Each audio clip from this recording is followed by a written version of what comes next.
So WWE Smackdown starts with a contract signing.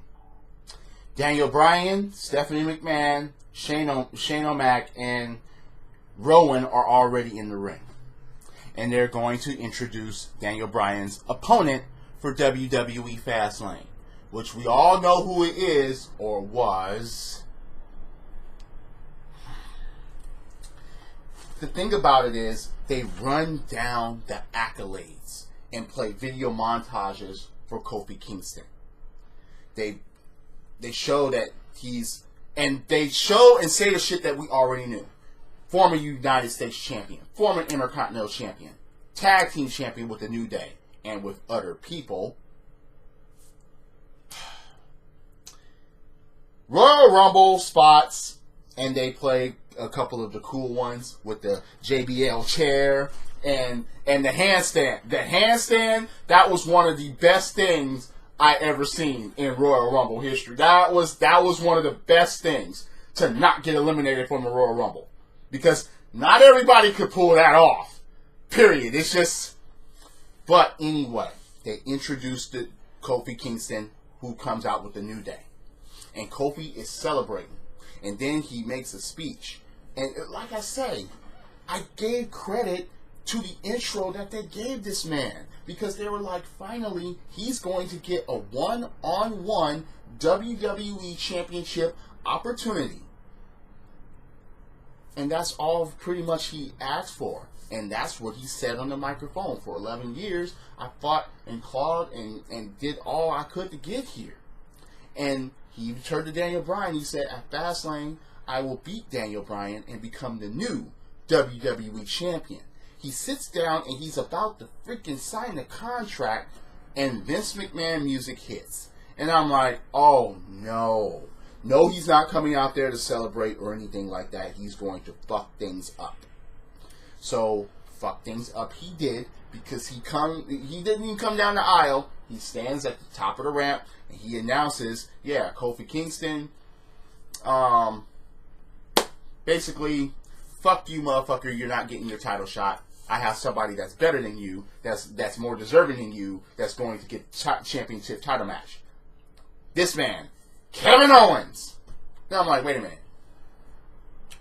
So Kevin Owens has gotten WWE Championship opportunities, and he's a former Universal Champion, and you're going to give this man a shot at the WWE Championship against Daniel Bryan. I'm all for Kevin Owens' return and all, but this was just a big fuck you to the audience. Kofi Kingston was on fire, red hot. One of the best things, Kofi Mania, Kofi. The crowd is into it. Everybody is like, all right, that's what this man can do. He can wrestle. He's pinned Daniel Bryan more than once already. And you replace him. Now, look. I even said last week that I didn't like Kofi Kingston receiving his shot now, because they should have waited until WrestleMania, because I didn't think he would get it at Fastlane. So they better have that going. They better have him getting his title shot at WrestleMania because of this. But if they don't, yeah, this will be the biggest fuck you to the audience in a long time. But how are they going to keep Kofi Kingston red hot until then? You can't have him cool down. That's the fucked up part about it. They need to have a plan to have him red hot. And the only thing that fucked that up was announcing that he's going to get a championship match at Fastlane in the first place. They could have had him red hot against the whole roster and then get his championship opportunity at WrestleMania. But no, they announced it at Fastlane, and then everybody's hopes are like, yes, and then you introduce Kevin Owens, and then you fuck up Kofi. Kevin Owens gets in the ring, he signs the contract, and yeah, fuck that. That's just... And then, to make matters worse, Kevin Owens talks to Stephanie McMahon and Shane McMahon in the back and says, I know you had nothing to do with that, but I wanted to team up with Kofi Kingston later. What? Seriously?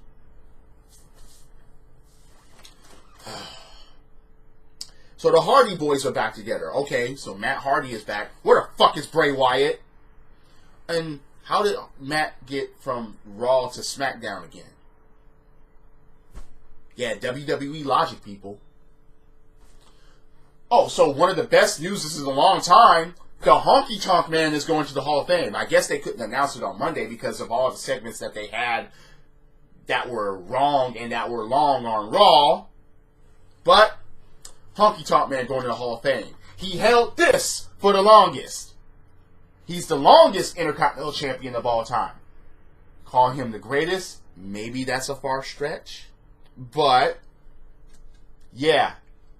He did everything to keep this, and he made it at least mean something. But, Honky Tonk Man, congratulations. I know for a fact, I think I know that I heard that he turned it down before the Hall of Fame. So, I guess being going in now, inducted now, I guess it's the right time for him. So, yeah. R-Truth was about to lay out an open challenge for the United States Championship. Oh, where you been, motherfucker? Sitting on the fucking title.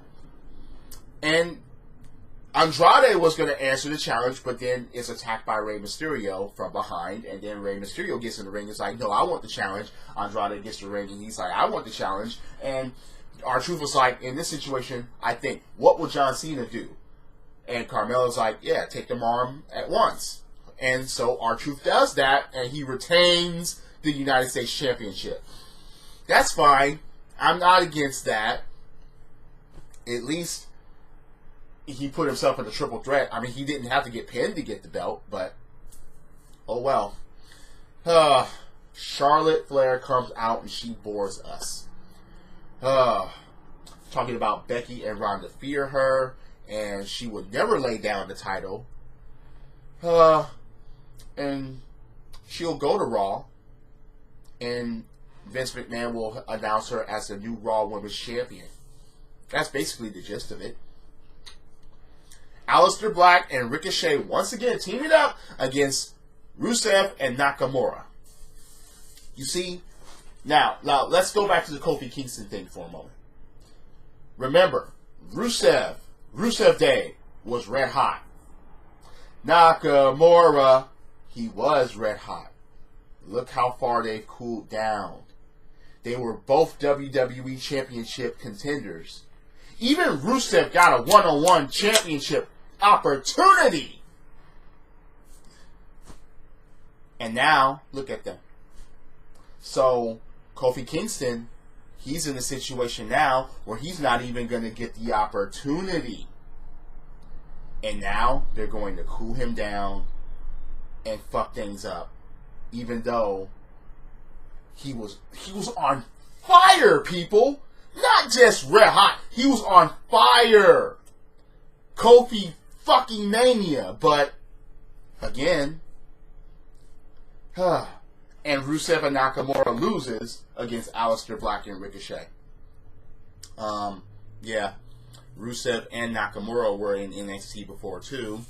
And, of course, Nakamura was a former NXT champion. But, again, to no avail.